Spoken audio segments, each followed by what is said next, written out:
Good evening, everyone, and welcome. It's a real pleasure to see you all here for what promises to be an important and thought-provoking discussion on right-wing populism, its cultural drivers, and the narratives shaping political and civic life today. My name is Dr. Alhamucha, and I'm co-founder of the Resilience and Reconstruction, along with Stephen Lacey, today's speaker, and it's a pleasure to host this event in partnership with The Outsiders. Our topic tonight to be discussed is right-wing populism and the shifting Overton window. Touches one of the most pressing questions of the contemporary life: how ideas once seen as a fringe have entered mainstream conversation, and what that tell us about belonging, identity, and trust in democracy. And before we begin, allow me to briefly introduce Resilience and Reconstruction. Our initiatives was founded in the midst of global disruptions to understand how societies recover, adapt, and rebuild under pressure, whether that pressure comes from war, disinformation, or society polarization. We work at the intersection of communications, culture, media, civic and political life, and reconstruction to see how communities preserve dignity and agency when institutions are strained. Across our international partnership, we examine how narratives of identity, belonging, and resistance influence resilience. And supporting research like tonight's is part of our mission, not only to study social fracture, but also to identify how deep research can help shaping the working policies and restore coherence and trust in democratic spaces. And this evening's presentation would be not possible without the cooperation with The Outsiders, the cultural insight agency whose qualitative work cuts through noise and assumption to locate shifts in the public mind. Their lens is not only sociological, but deeply human. They speak directly to lived experiences, exploring emerging worldviews rather than reinforcing old categories. And the latest cooperative study examines the evolving Overton window around right-wing populism, charting what has moved from fringe to mainstream, and the main question, why? The researchers, we interrogate trust, democracy, and belonging, the symbolism of flag, and the emotional grammar of identity in age of polarization. And this project embodies what we at Resilience and Reconstruction value most: rigorous inquiry that doesn't stay in the abstract, but researches into how people actually live, decide, and imagine their futures. And now that a few words about the driving force behind this work and speaker for today, Stephen Lacey, founder and creative director of The Outsiders, and also co-founder of Resilience and Reconstruction. Stephen is one of the UK's most awarded insight leaders, recognized for his ability to uncover truth of others overlook.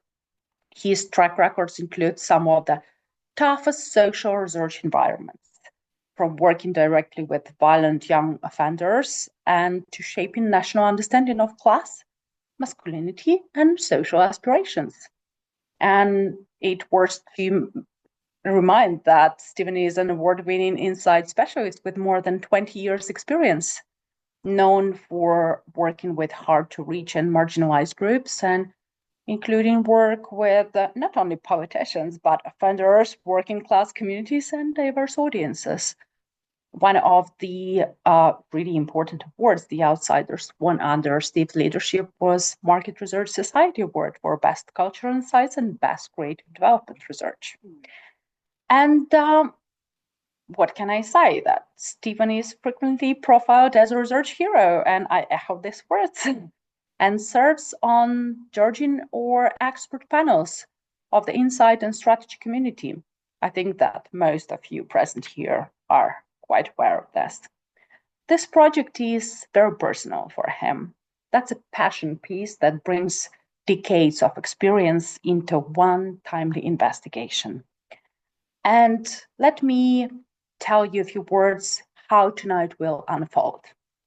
Stephen will speak for around 40 to 50 minutes, sharing the qualitative research, including some clips, visual materials that brings those narratives to life. And after the presentation, I'll open the floor for questions and discussion. But please, I can see that you already started to do use the chat during the talk to share your thoughts, reflections, some relevant, useful links, or your work as well, and add any questions in the Q&A session. We want this session to be as interactive and reflective as possible. This is a place for exchange, not just observation. Also, feel free to talk about what you and how you think, because our meeting is obviously covered by Chatham House rules. Stephen, the floor is yours. Thank you very much. Thank you for a lovely introduction, Ola. Let me My pleasure. share my screen with you. So, as Ola said, this is very much a kind of passion project for me, and it's always been a project that I've been really, really interested in. So, and from a personal perspective as well. So, I grew up in an area called Feltham, which is a strong working class kind of area.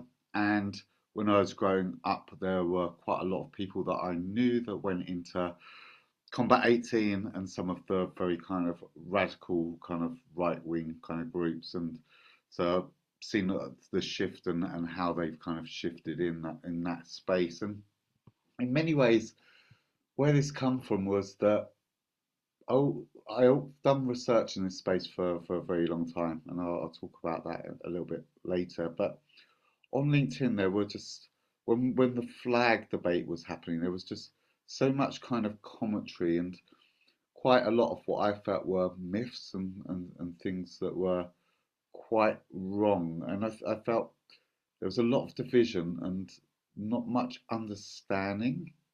So I really wanted to kind of deep dive into this audience and kind of build on what I kind of already kind of knew and kind of researched in the past to really understand who are they and how they feel and what's kind of the drivers behind this and why is the UK kind of shifting and why is this Overton window kind of occurring?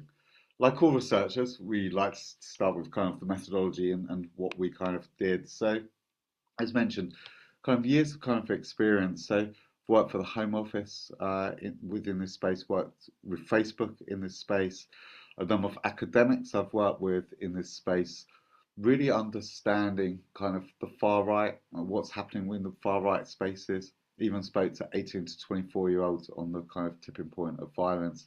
Been talking about Tommy Robinson since 2018 and talking about him becoming more and more kind of popular. I think on YouGov he had a net score popularity of 10%, and we'll talk about it later. He's now risen in 5 years up to kind of 22%. Done a lot of work around kind of conspiracy theories, especially during kind of COVID, and a lot of work kind of exploring kind of Farage and what's happening there. Also do multiple State of the Nation reports, really looking at the working class and what's happening in kind of working class, and we produce that kind of yearly to really understand what are the trends and how kind of people feeling.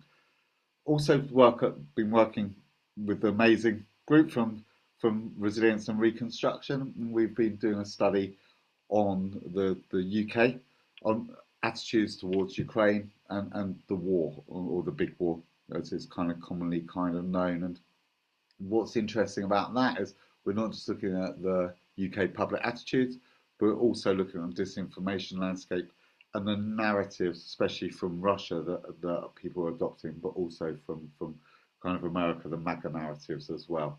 But we did primary research just as the flag debate was kind of bubbling up. So we did 8 depth interviews, looking at how they kind of feel, but also we looked at their kind of Facebook posts as well. We did group discussions with reform intended voters, Tommy Robinson fans, conspiracy theorists, mass mainstream. We did this across a range of genders and also ages as well. And then I like to do what kind of call intercepts, and that's where just go and hang out in pubs. So I was hanging out in pubs in Feltham and kind of Hamworth to understand what kind of people felt there. But we also went north in kind of Manchester and kind of Oldham And I just had conversations with people about how do they feel and why do they feel the way they do. So the shift in the window. So what's happening? Why is there this shift, and where's it going, and why is it kind of heading in the direction towards the right? I think the first thing is it feels a long time since kind of the Tony Blair years when kind of multiculturalism was very much in kind of vogue. The economy was very settled. We didn't have ups and downs. Services felt really, really good, and public services felt good. But also, you could just play with the flag. So Spice Girls were playing with the flag. The brands were playing with the kind of flag, and they were having fun with the flag. And also that rise of kind of British kind of soft power as well. Kind of pop was very in vogue, and it felt like we were kind of at the top of the nation in terms of kind of culture and was at its kind of highest. That feels like a very kind of long time ago. It also feels a long time ago since we kind of had one national single kind of conversation. Whereas we watch ITV news, watch BBC News as a family or with friends or at work, and then we'd discuss what was going on in that one national single conversation. That's not to say people didn't agree, but it was one national single conversation. At a time when Labour and Conservatives were together hitting 80%, and so essentially kind of dominated. All this feels a long, long time ago. And there's been a shift in the kind of Overton window. Big pushback against diversity and inclusivity, big pushback against kind of multiculturalism. And also what we're seeing is what might not have been said a couple of years ago is now kind of said. And I'm disabled. I have what's called a lobster hand. I have a bow legs and two toes on one and four on the other. But in the last year, and I was on the BBC News recently talking about this, I feel there's been a real big pushback, and I've experienced it personally about disability, kind of hate crime, and much more kind of cruelty coming to the kind of fore. And I think we follow the US much more than we actually think we do. And essentially, when the US sneezes, we tend to get a cold. And I think a lot of what we're seeing now is imported from the US. But, and it's an important but, it's been shifting for a very, very long time. We had political kind of scandals. We've had in the past terrorist kind of attacks. And I think the big push was kind of 2008, the kind of financial crash. I think that's when the divisions started to emerge. So the demonisation of the white working class, I think was it 2011 that Owen Jones was talking about. Still fantastic book, Chav. And I still think those stereotypes, well, I know those stereotypes still kind of hold, and I do a lot of work about the unconscious bias around the white working class, which is another paper which I'll be talking about another time. Brexit started to get these big kind of divisions within UK society. COVID started to see the rise of conspiracies and merging more and more, and we'll talk about that more kind of later. Black Lives Matter happened, kind of got the pushback. People talking about kind of white privilege. A lot of white working class people that I spoke to just didn't understand what that was and were pushing back against that because they felt they weren't privileged. More and more political kind of scandals, and then a cost of living crisis, which has kind of made people withdrawn. And in many ways, all this has made people withdrawn because people feel they have no agency, power, and control. So no agency, power, and control. And that's something we will come back to again and again, because I think that's the crux of this conversation and what we're going to kind of talk about. At the same time, social media is kind of dialing out the outrage. We know the algorithm feeds it. Outrage creates kind of clicks, but people also going into their echo chambers, which creates that sense of us versus kind of them. And social media playing into a mixture really of fear and kind of humour, and we'll explore that, but playing on people's kind of fears, but also using humour to convey kind of simple kind of narratives and make them cut through. The narratives that we saw in kind of a lot of the Facebook posts, very kind of anti-woke, that sense of a lack of fairness in the kind of UK, poor leadership, kind of Labour government, and the concept of kind of illegal immigration was coming through. So here's some of the Facebook posts we saw. Destination 1980, UK isn't what it was anymore. visited UK towns. People can't kind of speak kind of English. Matt Godwin, who's seen as the academic kind of mind of a lot of the kind of right, talking about asylum asylum seekers and how they're kind of taken from the kind of state. A lot of attacks from the kind of left wings, kind of blob face, kind of left wings, long queues of on kind of migrant kind of days. People that are speaking out, celebrities more on the progressive side, being kind of shut down, as you can see on the right hand side. The London protests, so the Tommy Robinson protests, a lot of people kind of saying that actually there's a lot more numbers, and the media is kind of saying only 150,000. They're saying there was a million there. The media is essentially kind of lying. Attacks on kind of MPs, using kind of humour and a baby to kind of talk about kind of Labour out and why, in their perspective, Labour is kind of useless. More attacks on Angelina Rayner and kind of MPs, using kind of spoofs of the most kind of clueless in government. Again, attacking kind of Keir Starmer, Chelsea fans. That idea of the kind of football kind of culture, we kind of hate kind of Starmer. When you kind of look, this is from diversity, but I think we can apply it to government as well, and I'll show you how. So we have relationships with people. So if this was diversity, so someone that we have a warm relationship with, but we think they're a bit incompetent, we tend to have pity and kind of sympathy. So the disabled often, unfortunately, fall into this kind of space. Someone we feel cold towards, but we think they're kind of incompetent, we have contempt. For some people, that could be the kind of homeless. In the past, there's some ethnic minorities, such as black people, fallen into this space. We think someone's very content, and we have a cold relationship. We often have fear and envy. Anti-Semitism often falls into that space. What we see with the government is that there's a lot of contempt, cold and seen as incompetent. Country is not safe anymore. Economy is kind of collapsing. Got two-tier kind of policing. They're reactive to issues. They're not dealing with things. They're not being proactive. And for a few, especially the more conspiracy-minded, there's this idea that they're cold and competent, and behind them is the kind of shadows, those slippery kind of organisations that are from the New World Order that are kind of pulling the kind of strings. And you can see some quotes here. Keir is just a poodle. He's doing what New World Order conspiracy language coming in. I hate the government. They just want to control us. I'm just suspicious about everything kind of Starmer did. Why did all those Ukrainian rent boys know where he lives? See the conspiracy minded kind of thing. They're useless. They haven't got a clue. They're not on my side. They're on the side of kind of the liberal kind of elite, and they're not playing by the kind of rules. So you can see this negativity coming through.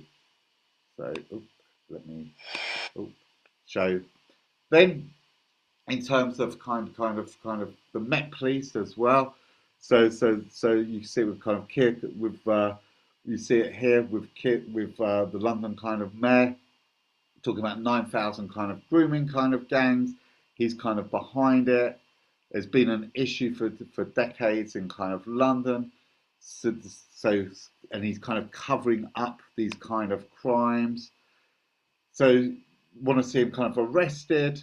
You can see it here in terms of kind of Trump as well, kind of giving me a kind of punch in the face. And what you see with Keir Starmer is much more kind of contempt, feeling that he's not on the side of the white working class, kind of promotes kind of Islam, kind of bans the kind of flags. Kind of ULEZ was in many ways the kind of start of this, where we saw a lot of kind of working class people who weren't very kind of political in any way, shape, or form, suddenly kind of becoming much more kind of political. And then we're seeing some kind of new voices coming in here. So one of those people is kind of Tommy Robinson. And what does Tommy Robinson kind of do? So he very much plays into fear. He plays into this kind of sense of pride and working degree from people who support him, working class pride. People feel that he's someone that you kind of want to have kind of a drink with, or people that we spoke to reported that. think it's important, but he can't be a member of a political kind of class. And that's really kind of important because he's been arrested so many times. He can't stand as an MP. So people think he's genuine in what he's saying.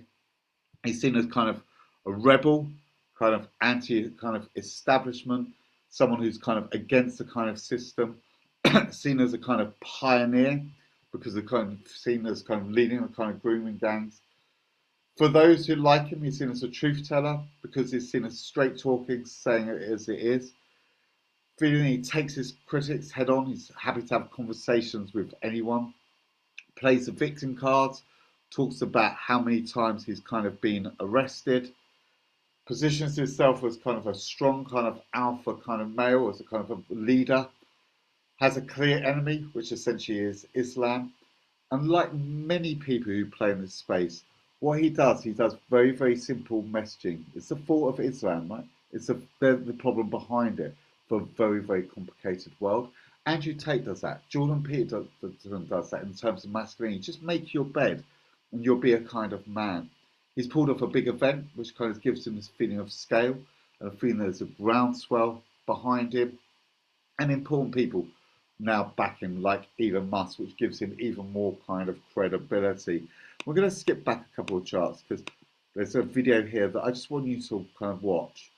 So this is a cut because a lot of you probably haven't seen him speak. Who are you thankful for? Sorry about the stories at the beginning, but it's live. Who's got the biggest set of testicles in the country that deserve their own wheelbarrow? Play the video.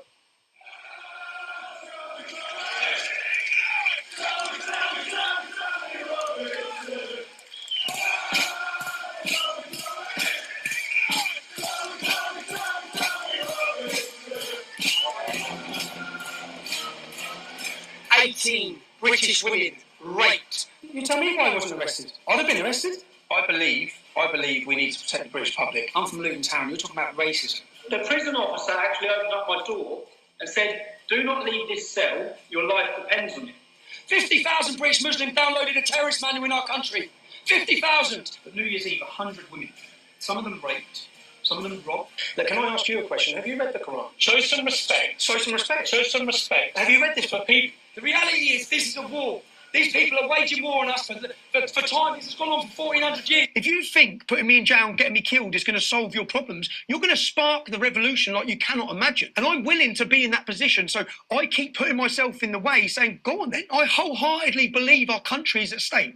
The future safety of our children is at stake. We're supposed to shut up and remain silent whilst our rights and freedoms are taken. How, after the last 7 days, you can't see our rights and freedoms are being taken? Well, we're not going to remain silent while they take them. And I'm going to scream it from the hilltop. So what faults do I have? That's my fault. I'm currently a member of the Green Party. You know, I come from a very liberal, lefty, rah, rah, rah. That has always been my vibe. She's given so much to charity. She seems like a really decent person. She's rah, rah, rah. So I looked into it and I read her essay and I kind of spent pretty much the next couple of years reading everything I could about it and found that actually no, everything that people have said she had said and people were sort of, you know, it wasn't true. I then realised that maybe I shouldn't just be believing everything just because my side said it was true, right? Well, so that's progress, that's good. I never looked into Tommy Robinson other than just, you know, he's right-wing thug, isn't he? That's it. So read everything I could, saw a lot of his interviews, and just realised that he wasn't saying what I had been told by the left wing for the last sort of 10, 15 years that he was saying. It was not as black and white as I had been led to believe. Well, nothing is. And nothing ever is it, right? No. So the whole J.K. Rowling, then this, and I just thought, you know what? I'm going to go and sit. I'm so fed up of being told stuff and then finding out actually that's not what it was. So, interesting. Let's go back to Tommy. So I think what's interesting there, and we'll come to it later, because I thought the woman who was a member of the Green Party was really, really kind of interesting, and that whole idea of what is truth, and we'll talk about that later. But if you looked at, and you probably never really watched Tommy Robinson's kind of videos, just the way he kind of speaks, how he does try and take the critics on, where he's kind of talking about the Quran, where he's talking about his life's in danger, that kind of victim narrative, with a really, really kind of clear kind of enemy. My creative director, Daniel, describes him as kind of the nation's road rage, and I think you can kind of see it there. And I think that's a really interesting description of him and his kind of communication kind of styles. So just some quotes. I think this is from our sessions, our groups, he's so damn brave. So Farage, I think he's got political ambitions. Tommy Weston doesn't, because he spent time in kind of jail. So he's been arrested so many kind of times. He believes in what he kind of believes in his belief. So why Farage? Farage's slightly different. So Farage is still playing into that fear kind of area, but he also gives that idea, the perception. There's not many emotional spaces of kind of hope. There's kind of a bright kind of future, care. That sense he's looking after people, pride and kind of Britain. But he uses a lot of joy as well, kind of when he kind of talks. So a lot of kind of humour, so which people kind of pick up on, and probably the reason why he's got such a big following on kind of TikTok, especially amongst younger people. Generally seen as kind of straight talking, similar to kind of Tommy Robinson's, really important, especially for working class audiences. It's that word authenticity, and I hate big words like authenticity because it means different things to different people. But for the working class, it's about being straight talking. Seen as a pioneer because of kind of Brexit, seen as a kind of friend of those kind of forgotten and kind of led into. And he talks about fairness. And there's a lot, especially from a working class audience, especially of this idea, let's make the kind of UK kind of fair. The UK is really unfair, and he kind of bringing it. But also for some, he's just the only option. So especially when you kind of talk to some of the working class audiences, which we determine as kind of hard pressed, they've been through the journey. They've tried Labour, gone to Boris, tried Labour again, and it's like, why not kind of just give him a kind of go? But not all of them like them. So Tommy Robinson, especially from those on the hard kind of right, which we've kind of come to kind of later, seen as a Zionist, paid by kind of Israel, seen as a grifter, kind of takes the money. And interestingly, some of the conspiracy theorists that we talked to felt that he's kind of a tool of the government. And the world of conspiracy is so kind of fascinating. They talk about, well, Tommy Robinson, the whole idea of this flag debate in the kind of process is basically to create civil war, because once we have civil war, then the government can introduce ID kind of cards. Farage, interesting, is not fully trusted by a lot of the people we kind of spoke to. So it's seen as a little bit of kind of an elite. There's an idea that he kind of changes his mind and moves with in different kind of directions. And also there's a little bit of perception that he's not really one of us. He's kind of a bit kind of middle class, and I think those divides are kind of being seen more and more. But he is seen as kind of someone that kind of will kind of be elected, probably in their opinion, to kind of lead the government, will probably be better than what we've got already. So here's the conspiracy theory. It's a compromised kind of asset. I don't support terrorism. He's joke a plant. Listen to the words that people are kind of using to kind of describe him. Farage, I genuinely think he talks good game. So the language and narratives he talks good game, not necessarily delivering. I think when he gets in government, he probably won't be able to kind of deliver. Neutral on Farage. I think he has a place and kind of function, but I think some of the issues are too kind of hidden. I believe he's kind of compromised. So you can see some of the suspicion kind of coming through. Let's talk about the flag debate. And the flag that I think is really kind of interesting, I think it's complicated. So it has multiple meanings from the people that we kind of spoke to, and those are in the right of the kind of Overton window. So I think there's a feeling that for a lot of this audience, a lot of things have been taken away. And actually the flag is a symbol of security and safety, and it's the last things that you can't take away. There's a feeling it's memories of the kind of past, memories of kind of strength. It's a symbol of rebellion and protest against the government, but also a symbol of kind of pride in the kind of UK. Seen for some as kind of anti-left's kind of symbol, but also a symbol of fairness and hope where there's kind of a lot of darkness. A symbol against the kind of establishment, i.e. the kind of government, but also a symbol of unity that brings people together. But for many people, as mentioned, it's kind of the last thing that people feel they have to kind of hold on to.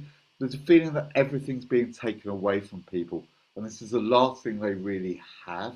Of course, a few see raise the flag as a kind of symbol of kind of white kind of Britain. So here's some kind of verbatim. Don't we understand what the controversy is with the Union Jack and the kind of flag?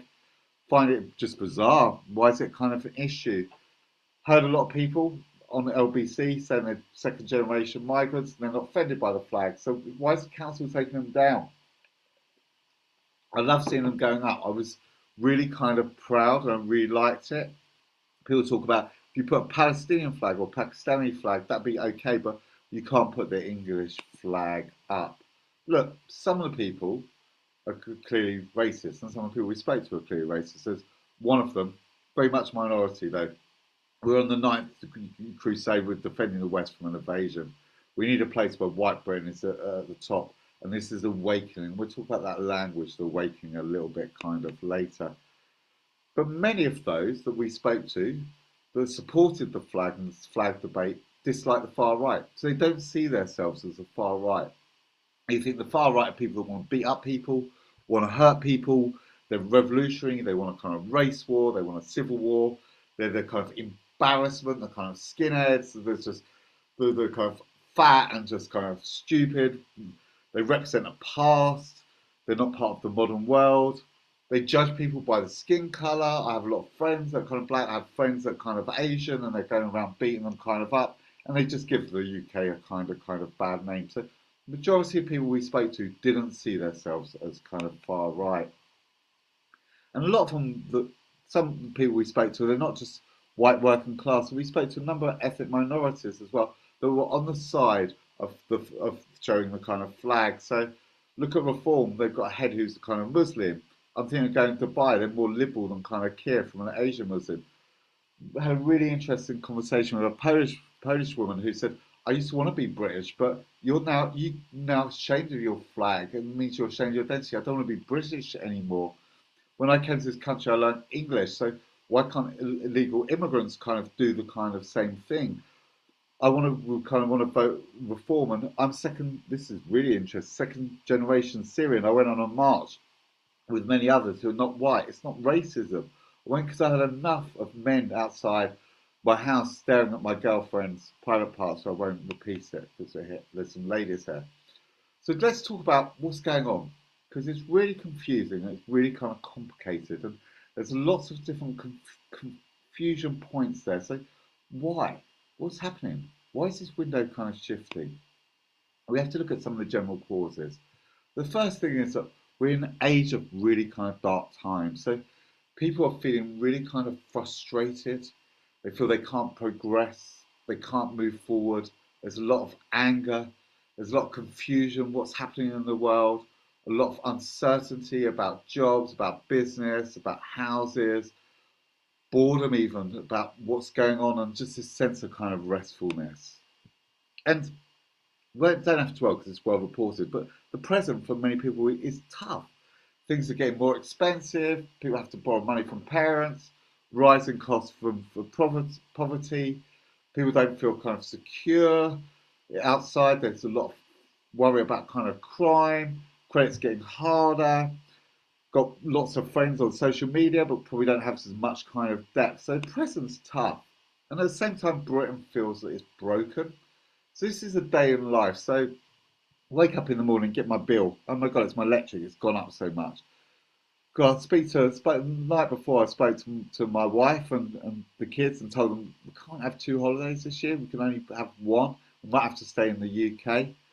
Watching lots of news, and it's just making me kind of angry all the time. I went out in my car's tyres burst.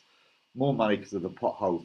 Can't get hold of the council to sort it out or kind of get a kind of rebate. Going my co-op and people were shoplifting in kind of front of me. Felt a bit unsafe to tackle them, and I feel a little bit kind of guilty. Just got back home and realised I lost my kind of card. Now I'm just speaking to an automated machine for 15 minutes or to the bank. Right, what am I going to do to relieve myself? I'm going to go to a McDonald's and big queue, and I actually got my burger, and it's actually kind of cold. It's lots of little things, and this is little things that happen day in, day in, day in, day in. But the magnification of those little things is just this feeling that Britain is broken and it's not what it used to be. And that means a lot of people are hungering for the kind of past. They're looking back, and the past makes people feel safe and secure. And nostalgia is so important, but nostalgia is also really interesting as well because nostalgia tells you what's missing in the kind of present. And that idea of the past makes people feel kind of safe and kind of secure. That idea of when times are difficult, you go down your high street and it's all the memories that make you feel kind of safe. And now it's kind of changed and it's kind of decimated. And the pubs where I used to drink are no longer there. The community centres kind of closed down and the youth club where I used to go is kind of closed down. And now that the high street where I used to have the nice grocers and the butchers and the bakers, and now it's just barber shops and now it's just kind of pawn shops and charity shops. These things really do matter because they make people feel more unsafe. It makes people retrench even more into areas of kind of withdrawing from kind of society. It makes people look back to the past. And this is really, really important because what all populists do, and dictators even do, like kind of Putin, etc., what they do is they've got a very, very simple formula. And that formula is there's a bright, bright future, but it's what you remember from the past. Bright, bright future, what you remember from the past, and we ignore the kind of present. Look at Trump, make America kind of great again. So as you can see these narratives coming through, and all right-wing populism do it, and they do it for well, unfortunately. There's a feeling there's a lack of safety net. Community is not what it was. Can't kind of pick me up. Community is in decline. We don't know the neighbours. We don't work with local people as much. Everyone's on their phone and screen, so we're not having conversation. And those local spaces where we used to meet people of difference, originally used to be the kind of church, then it was kind of the pubs and the kind of clubs. They're all being kind of closed down, so the safety net is kind of going. It's a massive trust void. So people don't trust the political class, and it's not just the government. They see the Liberal Democrats, Conservatives, all as one, and they describe it as a kind of corrupt kind of class. And they've got another presentation, the State and Nation, that goes into this more depth, which I'll be doing in a couple of weeks. But also there's a feeling that democracy is broken. People aren't saying, look, I want a dictator, but what they're saying is democracy feels broken. It feels we just elect people and then they do whatever they want. Or conspiracy minders will always talk about the pencils, as we kind of well known. But there's just this feeling democracy is not there, feeling that democracy is not representing on my side. And at the same time, there's a big distrust in mainstream media. The people we spoke to within this open window, at best they feel mainstream media have their own kind of agenda. They're pushing their agenda. Conspiracy theorists believe it's a hidden agenda by the New World Order. They believe they're selective in the content. Tommy Robinson would be an example of that. Where Tommy Robinson, they're feeling their show right-wing thugs. They show the kind of violence there, but they won't necessarily show a Palestinian. They're feeling they lied about the numbers that Tommy Robinson marched. They feel they're selective in the storytelling. And at worst, as kind of picked on earlier, there's this feeling, especially from the conspiracy mind, that it's controlled by elites. And trust is an interesting thing. I took some of these from The Messenger, the book The Messenger, fantastic book, Capability and Integrity. But I think it's three things. I think it's capability, feeling that you're going to deliver on your promise. Integrity, feeling that you're genuine and authentic and saying, and consistency, doing things constantly over and over kind of a time. And I think people really will sacrifice integrity for the other two, capability and consistency. Amazon's really interesting because it's actually the #1 trusted retailer, but no one really thinks it's got integrity. What it does is your parcels come on time, and they're always kind of consistently kind of coming on time. So integrity can be pushed to the background, which is why I think when Boris Johnson was kind of popular, people knew he didn't have integrity. I think people know Trump doesn't really have integrity, but they think he's going to deliver something, and they think he's consistent on his kind of messaging. Farage is consistent on his messaging. Farage is seen as there's a belief that he's going to get things kind of done. Integrity, probably not so much. which is why when the kind of liberals talk about kind of let's go for Raj, let's talk about his Russian connections, no one cares because they think capability is going to be done and they think he's consistent in his kind of messaging. Mainstream media, so here's some things people, they just play things like Tommy Robinson March, but they can get really harsh, you know. The BBC's just full of pedos and pedo protectors. If I didn't watch EastEnders, wouldn't watch anything on the BBC. I fully believe mainstream media is compromised. It has been for a long kind of time. And this takes us to a fundamental element. What is the truth? We have so many debates in resilience and reconstruction about this, and me and Ola talk about this for hours, and Thomas, our other partner, we talk about this. What is the truth? And it's a big question. What is the truth? And it's hard because everyone's in their echo chamber, as I mentioned, and they're not meeting other people with different viewpoints, and the algorithm's reinforcing what they feel is kind of true. So what is the truth? The truth is very much those pub conversations that you kind of have, that you might have with close friends but kind of no one else. Truth is what you see in your kind of echo chamber. But truth can also be what you wish you could say, but you feel constrained that you can't say it. Interestingly, from the work that we've done and our studies coming out soon, our report into UK big war, Ukraine big war, and UK kind of public attitudes, where we kind of looked at conspiracy theorists and we looked in depth about the mainstream media, and we looked in depth at all these kind of issues. People talk about it's whatever is banned. So Tommy Robinson's banned, it feels it is true. But it also can be just what people kind of feel, and we'll talk about that more late in a minute. And it also can be that simple messaging, as we talked about earlier. Andrew Tate, Jordan Peterson, just this simple message for a complicated world. Just make your bed, be a man, do this, and you'll be a kind of man. Delivery is important, so doing it in a certain kind of way that feels genuine to what people perceive as their kind of personality and their tone. You see, Tom Robinson does it with that sense of kind of rage. Farage does it with that sense of kind of humour. Katie Hopkins is the second most popular journalist in the UK. Pause. Second most popular journalist in the UK according to kind of YouGov. Although she does polarise a bit. Some people say she's a bit more rage-based, a bit clickbait, maybe not one of the working class, but she is listened to. And then foreign interference is a problem. And I think this is important. Putin loves democracy. His favourite thing is democracy. He doesn't like it in Russia, but he loves democracy. And he loves democracy in the West because that creates clefts. And clefts mean his troll farms can hit more and more and more that cleft to kind of dial it up and create that sense of kind of division. So how does things work? This is how us at Outsiders and Resilience and Reconstruction, we developed this model. Most politics is created by an emotion. It's created by a feeling.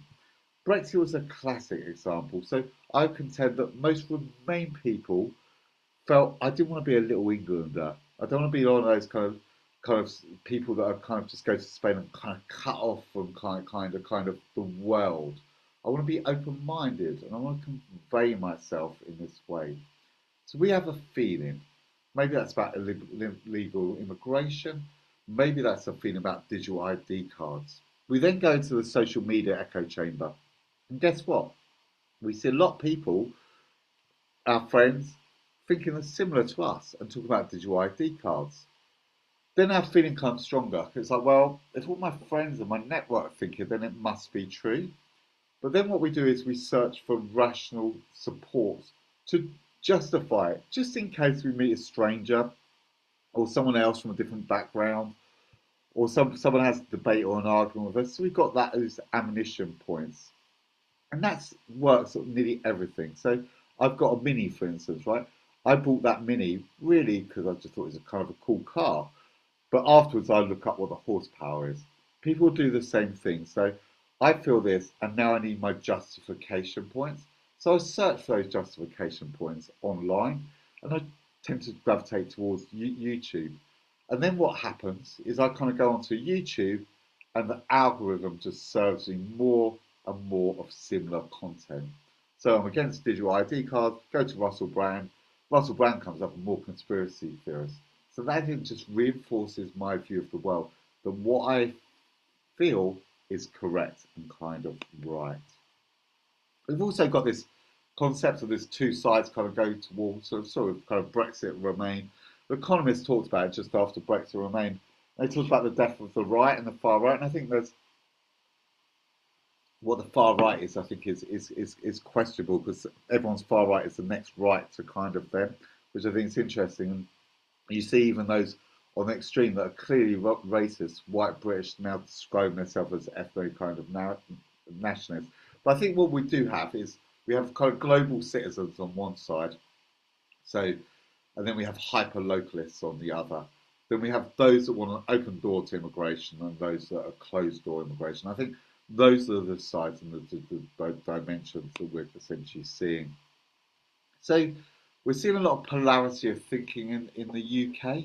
And it's everything from Brexit, as we've talked about, remains progressive versus traditionalists, centrists versus kind of extremists, but even little things, cities versus the big cities like kind of Leeds versus kind of Bradford, or the smaller kind of towns, the smaller towns versus kind of the rural, the vegetarian versus the meat eaters, the experts versus anti-teachers. So everything feels kind of divided.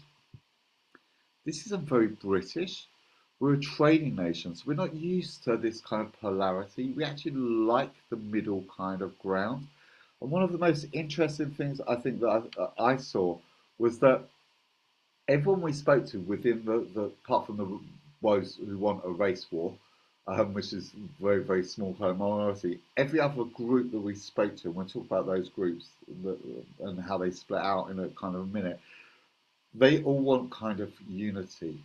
But the problem is that they see the enemy different to how liberals might see. So they see the enemy as those doing the Palestinian process. They see the enemy as the legal immigrants.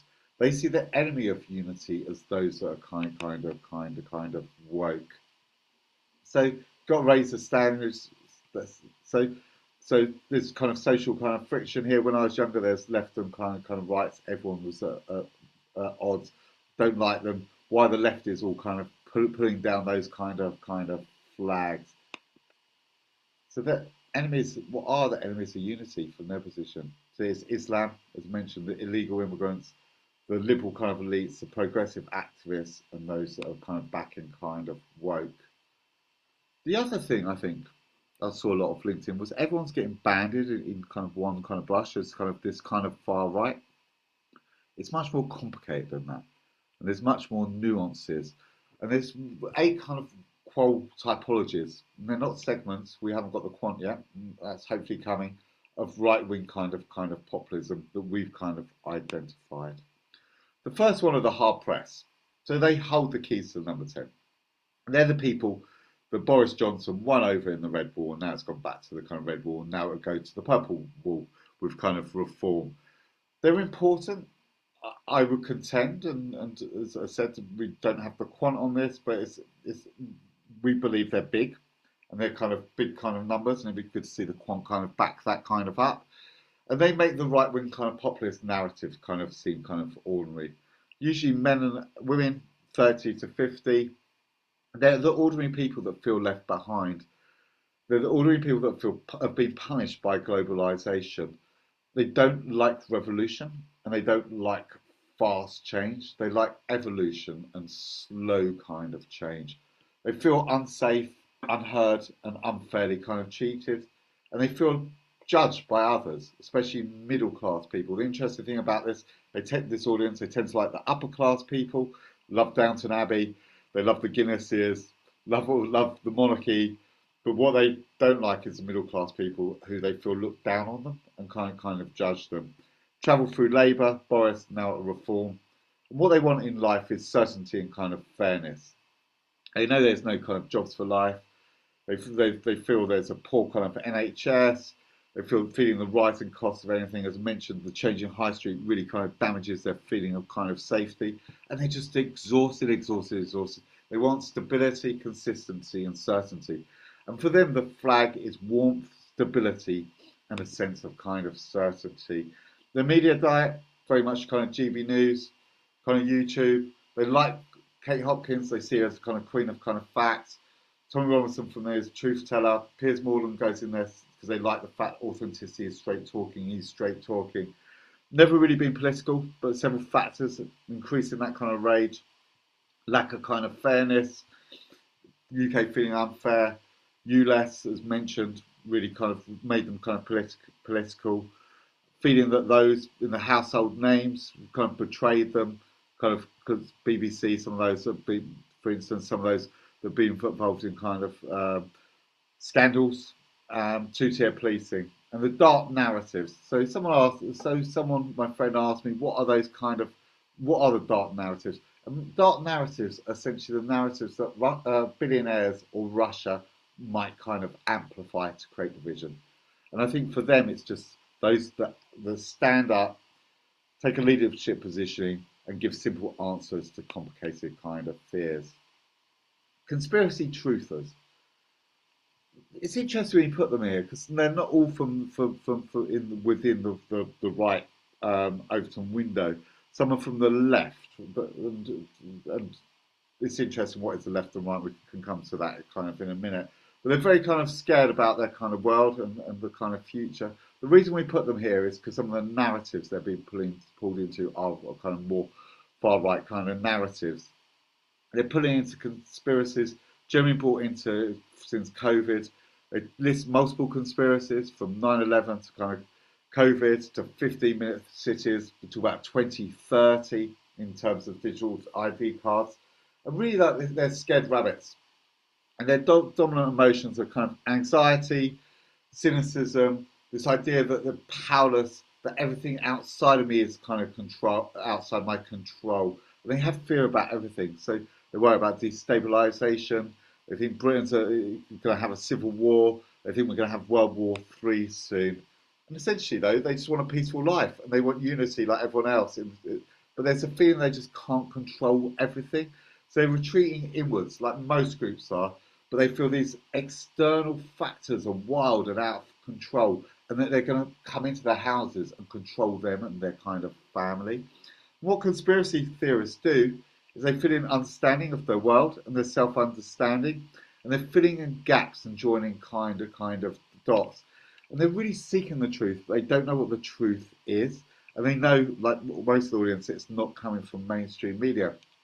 Interesting, they're a really intelligent bunch, and I know our team at Resilience and Reconstruction watched, and this was the comments we had, but some of them were quoting Aristotle and quoting kind of Plato, and some of them had really kind of good jobs and kind of high-powered jobs, and quite a few of them, interestingly, were actually part-time trading, which I think is interesting in itself because trading's a game, and it's connecting dots. And I think this is what they're doing. They're connecting dots to different pieces of kind of the media and trying to put it together. They hate the word conspiracy theorists because they feel it's a quick way to shut them down. They like the concept of, and they talk themselves about going through a rabbit tunnel, going through kind of tunnels and rabbit holes, and they like that kind of language. What was interesting, when we got them into groups together, in about 10 minutes they realised they were conspiracy truthers. And they're like, oh my God, I've met people like me. We all believe the same kind of things. They talk about a lot about the shadows, pulling kind of strings. Goes up to the high royals and the kind of Vatican. It's like a game of chess. See the game language here. You've got the queens, the kings, the pawns in this kind of order. It's all kind of being kind of moved around. So they believe a lot, and they talk about the New World Order and controlling the kind of world. As mentioned, they feel Britain's on the brink of kind of civil kind of war.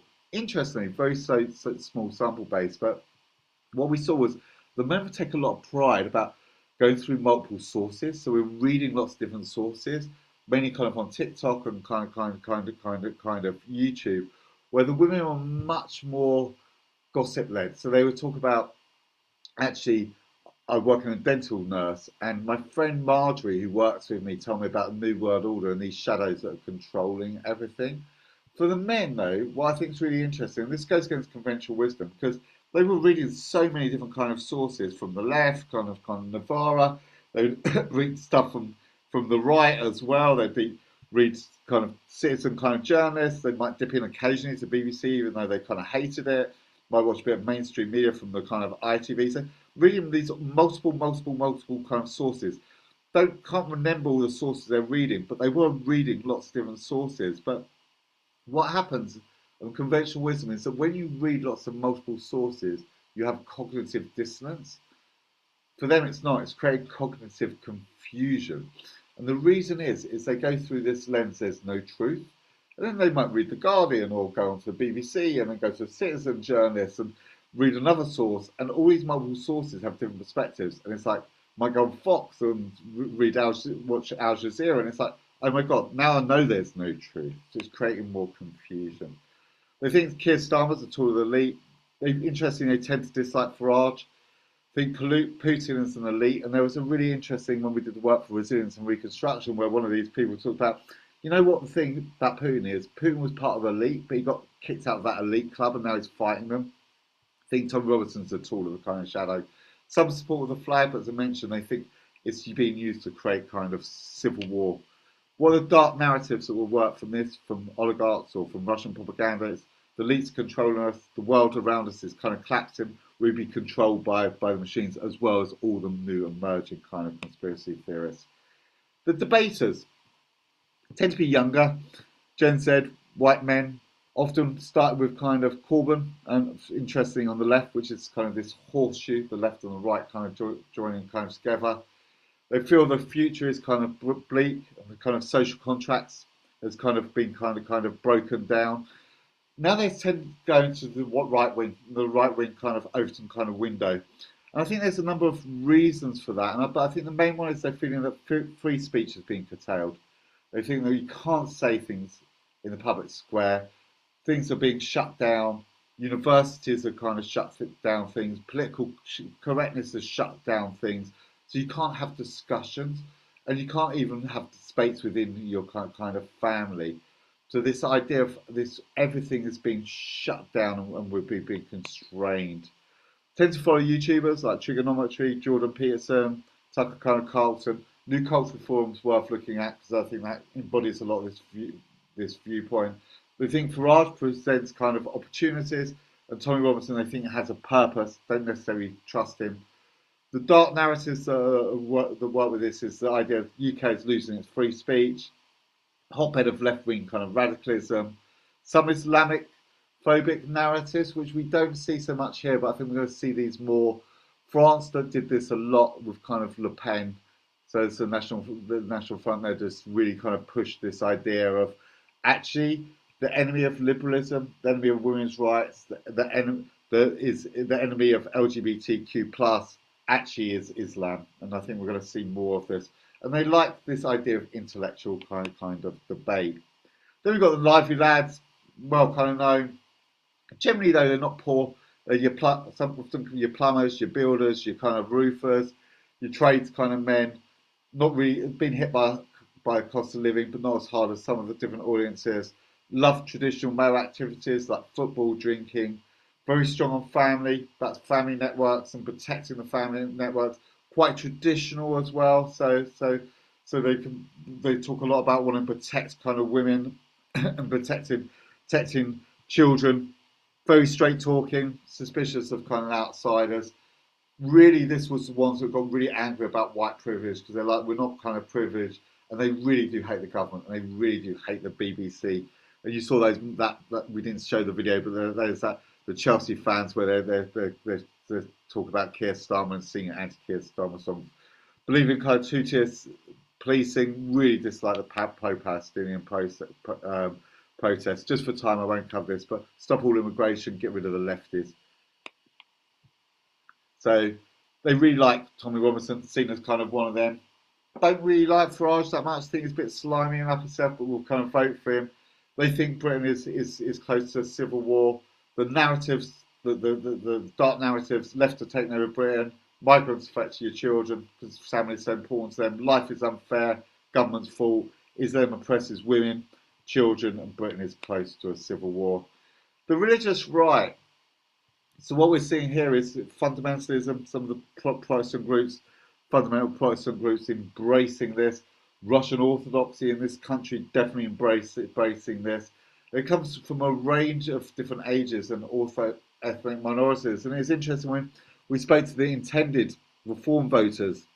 We had a number of people from ethnic minorities there, and at first I was like, this is interesting, and I want to really understand more. And they were really on this kind of Christian kind of right, and they were actually the most Islamophobic within that group. So they believe the UK is changing. It used to be a Christian country, it's no more.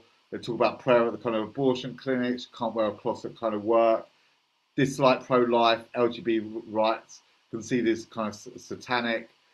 Often younger men actually being pushed into this kind of area, and this idea of masculinity coming back through the kind of church, women staying at home, and often very, very Islamophobic. And as kind of mentioned earlier, interestingly, I read a report, I can't remember where it's from, but Gen Alpha, which is the group behind kind of Gen Z, younger kind of cohort, it's the first time that within that cohort, religion's not declining, it's actually increasing.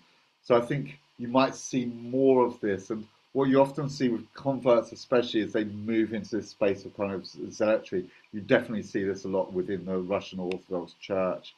They support Farage, but dislike his position on trans rights. Tommy Robinson debates around Islam give him kind of credibility. They do believe there's good and bad immigrants, but they frame them, are you a Christian or you're not? The dark narratives, Britain is no longer traditional, needs to bring back tradition. Obviously, abortion clinics, and we know some of the Trump's team have kind of talked about that in the kind of UK. LGBT and trans rights are wrong. Europe will become Islamic in the next year, and I think that idea is often propagating through. Then we kind of have middle-aged rage. They're the Afghanists, so they're just angry about everything. They feel the world's gone to pot. What's all this talk about kind of woke? The flag for them is a symbol of pride, and they buy into that World War II mythology. Dislike change. They think everything's changed too fast. Think competition's taking resources, drain on the NHS, UK. Love GB News, like Talk TV, watching it a lot. Dislike political correctness, especially kind of trans rights. They understand Tommy Robinson. They don't really trust him that much. Bit suspicious as well. Farage, think maybe he's shifting more into that kind of mainstream. Dark narratives that are working for this is a man-to-man. Women and LGBTQ rights have gone kind of far too kind of far. Then you kind of got the old timers. These are kind of quite wealthy usually, Daily Mail kind of readers, watch mainstream news, bit more dislike that BBC probably used to be their first kind of port of call. For them, they feel the UK's changed too fast, but they're nostalgic and they're romantic. They don't want the past to come, but they like that sense of the lawns and the cricket and kind of British kind of traditions and British kind of culture, and they feel that these are kind of really kind of under kind of threat. Believe there's good, bad immigrants, but they're very anti-boat for Britain's not being protected. Tommy Robinson from them, they know he's got dodgy past, feel he's the last resort. They do like kindness and community, and then most into Britishness. So that the flag really kind of riled them up because it's a symbol of safety and kind of pride for them. They feel that the Britons kind of looked down on, not really kind of respected. They see themselves as kind of patriots. They don't like the flag. It's like, why are you doing this? Why are you looking down? Every other country flies a flag, but why not here? Dark narratives here. Britain's not used to be. Pride in Britain's gone. Britain is a kind of awash with kind of wokeness. Then you have the race warriors. Tend to be men, 45 plus, extremely racist. They want a white Britain, want to send all immigrants back home. Some embrace Christianity. You see debates in their forums about paganism and Christianity. Some are more pagan. Very hard-hearted. They want a civil war in the UK. They want a race war. Dislike Farage, think he's sold out. But some are talking on their about infiltrating reform. We need to get into reform. We need to kind of really influence it. Really dislike Tommy Robinson. Think he's a Zionist. Think he's a grifter. Think he's too close to other races. But they see it as a way, and this is the language they use. They talk it as the first awakening. His protest. So they think it's the first awakening, and then it will push Britain more and more towards a kind of race war. dark narratives that they're creating the narratives, and they've got close ties to every other far right group in Europe. They are building them around those tension points of so kind of woke, anti kind of woke, kind of tradition. Let's have traditional values, kind of back Islam, and that's what's uniting the right across Europe. Because the right across Europe used to fall out with each other. So you used to have the Italian and Austrian far right kind of falling out with each other about different kind of land areas. Now they're uniting really against kind of this anti-woke political kind of elites and this idea of kind of Islam on the other kind of side. Let's talk a little bit about the narratives. I've just kind of talked about them there. So the enemies of unity has said people want unity, but they think it's these elements: illegal immigrants, liberal elites, Islam, woke backers, and progressive kind of active. So why is this window shifting? Why is it kind of working? I think people are devoid of hope, and they want kind of hope kind of back. And I think there's a feeling that a lot of the propagators and people doing the narratives are giving them kind of hope. It's like to have a bright future, but rooted in what you remember of the past. It provides security for people at a time that they need it. They're tapping into core emotions, sense of pride in kind of UK, have joy. A lot of those memes are very humorous, playing a lot into fear, but also care. We're on your side and we're listening to you. They're providing solutions, or feeling that they're providing solutions, and they may be basic, like it's all the outsiders' fault, but it's a solution in their kind of head. They're making people feel they're listened to. They're creating that sense of belonging and feeling of unity, a sense of kind of control in people's lives, and sense of fairness from the believers. They're also one-dimensional. With one kind of enemy. The enemies are woke. The enemies are Islam. And all this is creating a kind of feeling of kind of trust. It's meeting the needs, what people need at this time. But they're strategic clever. So they're anti-establishment when they're not in government. The governments are the elite. They play into counterculture and dial it up. They have kind of much more kind of unified kind of voices. As talked about, they're reframing rights. Women's rights, LGBT rights, Islam is the kind of enemy. They showcase conspiracy theories and allow them to trickle down. They gaslight the mainstream media. The mainstream media is this kind of enemy of us. They have a sense of irony as well. And they may take to talk about kind of fantasy and fantasy spaces, which then link into conspiracy theorists. They play into the narratives of free speech. Free speech is being oppressed, and we are the oppressed. We are the minority. We are the people that need a kind of voice. They're reaching out through the subcultures. And I think this is really, really important. What they do really, really well is they spot the hot spots, whether that's about farmer protests, whether it's about illegal immigration, or maybe it's just a library being shut down, and they go and try and force that kind of issue and defend that kind of issue. They're not worried about the Twitter storms. They don't have to be liked. I think a lot of politicians, liberal politicians, feel they have to be kind of liked. They don't care because actually they know they're growing an audience that. They're reaching out more and more to the youth. We saw the debaters coming through. They showcase ordinary people and talk about ordinary people's experiences. It's very single-minded propositions. This is the enemy, we're the kind of solution. As I mentioned, they tap into new issues. They have enemies. Talk about strength. We're strong, given a leader position, because people feel they have no agency, control, and power. So people need leaders, and there's a feeling that these are leaders, and we're leading. They understand on trends and where trends are going. They welcome attack, and they reach out to that unexpected, and they understand how to use kind of media, and they're just playing into real clear spaces. Progressive activists, illegal immigrants, liberal elites, Islam, and woke backers. So how do you counter it? Look, I'd love to say I've got the silver bullet, and look, this is our feelings, and we stand by this, and this is solid research that we've done. We want to do more to make sure, but what is definitely not, it's not about educating people. It's not about simplifying these into you're all far right. It's not about going on LinkedIn and doing echo chambers rants, and it's not about dismissing them. It's about understanding them. with cognitive empathy, not affirmative empathy, cognitive, understanding why it's happening. But what it is, it's playing to the same need space, playing into hope, playing to the emotional care, pride, joy, making people feel they can have a sense of agency and control back.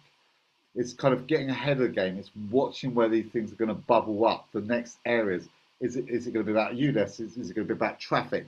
Is it going to be about digital ID cards? We'll come to that in a minute. And getting ahead. And it's about being reactive.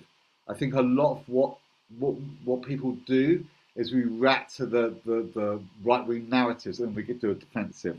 We need to go out there and be much more on the proactive. I think a great example of someone who's doing this well is the mayor of New York. But the mayor of New York did this. The mayor of New York went out there. He spoke to Trump supporters. He wanted to understand, why do you vote this way? What's the reasons for going Republican? He went on to Right Wing Podcast and he's like, you believe in what you believe. I believe in. I'm a socialist. I believe in what I believe. Let's have a beer. Let's have a talk about life and other things first. But I respect your views. And this is the only way it can be kind of, in our opinion, it can be kind of countered. But there is another storm coming. And the next storm is digital ID cards. And we've just done a research about this, have a report that's written by myself and Ola and Thomas that's just kind of come out in this kind of space. And what we saw, interesting, we did research with Tommy Robinson fans across those different groups, typologies, and then we did conspiracy truthers. And the conspiracy truthers, look, both groups that think the immigration argument is rubbish, it's a smokescreen, but conspiracy theorists believe it's so that the government can control people. And they believe that what's going to happen is that things are going to get kind of hacked, and people are going to be tracked, and things are going to kind of really fall apart. And then what we had on the other side was we had the Tommy Robinson fans. What's interesting about the Tommy Robinson fans is they put it all down to practical kind of issues. So why do we need one? Because we've got driving license and we've got a passport. So that's one of the kind of issues. And then it's like, why are we spending this money on this? And when we can spend the money on the kind of NHS, and then we can spend the money on the education. Why are we wasting our money on the ID cards? Conspiracy theorists were all about the future. So everything was based around kind of the future. It was, we're going to be controlled. This is going to be like China. This is going to be kind of 20 kind of 30. So it was much more kind of control kind of narrative, and much more future kind of orientated. Where the Tommy Robinson fans, which had all the different archetypes we spoke to, is much more about the here and the now and the practical. Most people have passports or a driving license, so why do we need? Okay, cool, good. Most people have. So that kind of ends any questions, thoughts, debates? Let me stop the share.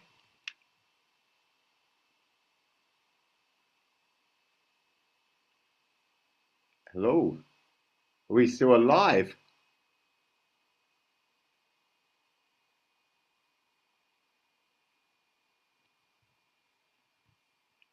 Hello. Hello. Hello. That was great. I should say Thank there you. are a lot of insights. Thank And you very much. thanks. Yeah, thank you to chat for being so active as well, because we got plenty of really useful links. Thank you for your encouraging and sometimes very interesting comments, which would lead to other thinking, I think. Then also thank you for that useful link on working class. Definition is extremely useful as they differ working class regions and expertise, which is very important. But to summarize tonight's discussion, which sits at the sensitive intersection where everyday culture, mind frame, and values meets politics. And I think that understanding populism is not about judgment or endorsement. It's about recognizing the emotional and cultural terrain of our time. And the main question, just to open the Q&A session, Steve, how can we utilize those insights? What can we do with them? So I think, look, I think this is the first part of the journey, and I think the big thing is we haven't got all the answers. We stand by what we've found, and we think the thing is true, but we need to do much more research. So we want to develop some segmentation on this, to get some quantitative. We want to take this out to all the key kind of opinion formers. But I think we just need to have much more kind of open kind of discussions and much more cognitive understanding of this audience, and be happy to work with multiple people here on this call, and other people, just to yeah, just to kind of work out how we can do things and how we can kind of stem these kind of tides, but also get more understanding as well.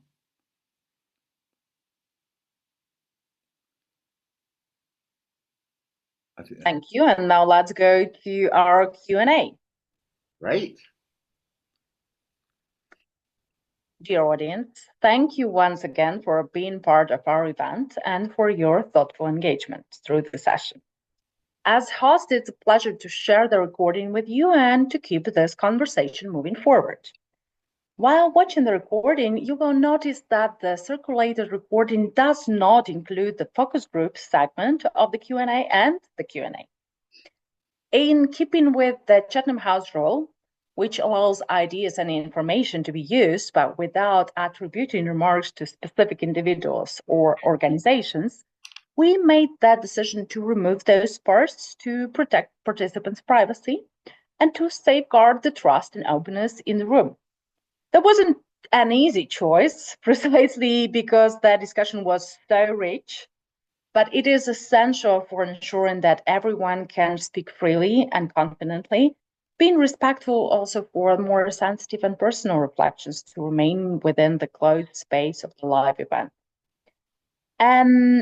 But to keep something from that part, many of you asked the crucial final question, which I'm now going to refer to Stephen. What's next? So that's a really good question. So this is just the start of the journey. So we're working with someone at the moment, so to make a little film about the segments, which will be really kind of exciting. They explain us. We've been working with an AI called Alex Charlton's AI company, which has been really, really good, which has really kind of helps kind of elevate it, and we want to do more there. We need to do more research, I think, on these different kind of segments, more qual. So keep sending me projects, because the more projects you get, the money goes in and funds that. We want to do some quantitative research, and then we're aiming to go into Parliament in kind of March with this. We've just written with Resilience and Reconstruction. Together we've just done digital ID, so we've just done some work around that with the reports coming out.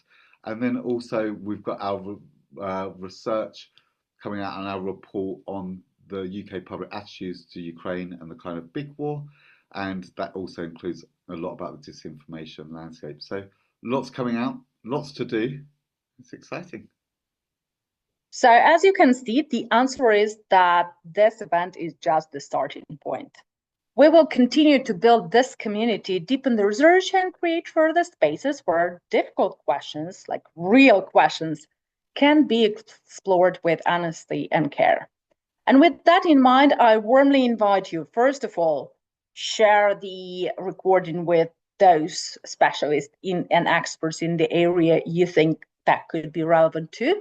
And I warmly invite you to stay connected. Please follow us on LinkedIn, join us on our further event, and keep an eye on our website, which will be officially launched in December, for announcement about our upcoming event, opportunities to get involved, and more interesting insights. And I look forward to seeing you at the next gathering. Our warm regards, Dr. Alhamucha and Stephen Lacey, the star of tonight. Thank you, Stephen. Thank you.